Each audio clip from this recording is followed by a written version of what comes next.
This task is all about review and approval of the categorization that we took care of in the last task.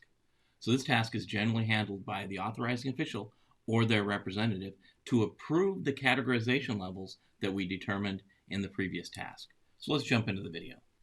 In this video, we'll cover task C3, security categorization, review and approval. Review and approve the security categorization results and decision. Potential inputs to this task include impact level determined for each information type and for each security objective of confidentiality, integrity, and availability. Security categorization based on the high watermark of information type impact levels and a list of high value assets for the organization. Expected output from this task is the approval of the security categorization for the system. Primary responsibility for this task is the authorizing official, the authorizing official's designated representative, and the senior agency official for privacy. These folks are supported by the senior accountable official for risk management, the risk executive function, the chief information officer, and the senior agency information security officer. This does align with the system development lifecycle. For a new system, it aligns with initiation or concept requirements definition, and for existing systems, it aligns with operations and maintenance. It does not align with the NIST cybersecurity framework. For information systems that process PII, the senior agency official for privacy reviews and approves the security categorization results and decisions prior to the authorizing official's review. Security categorization results and decisions are reviewed by the authorizing official or a designated representative to ensure the categorization and security category selected for the information system is consistent with the mission and business functions of the organization and the need to adequately protect those missions and functions. So in the earlier step, we determined the categorization of each of the information types as well as the information system as a whole. In this step, the authorizing official or someone they designate will review the categorizations we made as a system owner and determine if they actually meet the requirements of the organization, and if so, they will go on to approve those categorization levels. The authorizing official or designated representative reviews the categorization results and decisions from an organization-wide perspective, including how the decision aligns with the categorization decisions for all other organizational systems.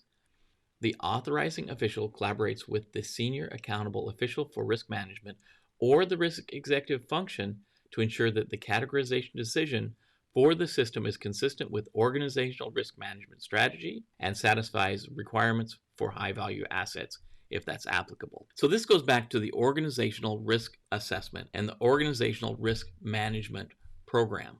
So we want to make sure that the information system is not seen as in a vacuum as a single system, but it fits in with the organizational risk picture. How does this system going live impact the organization's risk management program? As part of the approval process, the authorizing official can provide specific guidance to the system owner with respect to any limitations on baseline tailoring activities for the system that occur in the select step.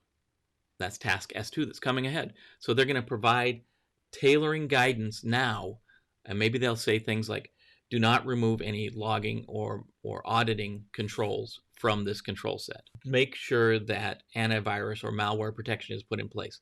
So they can put some specific guidance and limitations on the system owner based on the categorization. So when we go into task S2 or in the select step, we can correctly tailor the system.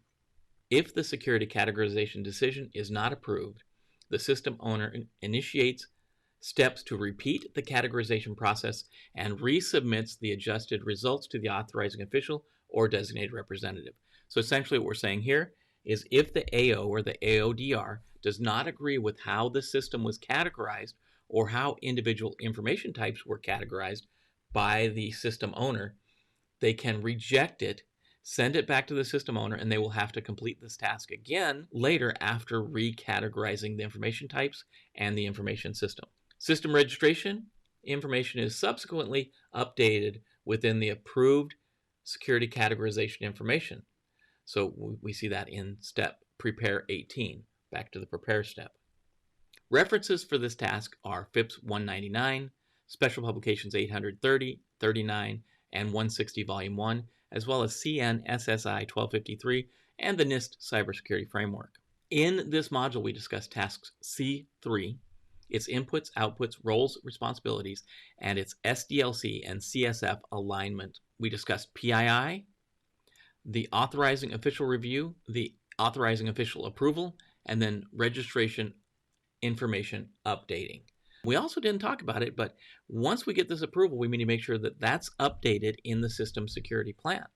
So if any of this doesn't look familiar to you at all, I would say go back and watch this video again. If it does make sense, this is the end of the categorize step, and we'll move on to the next step in the next video.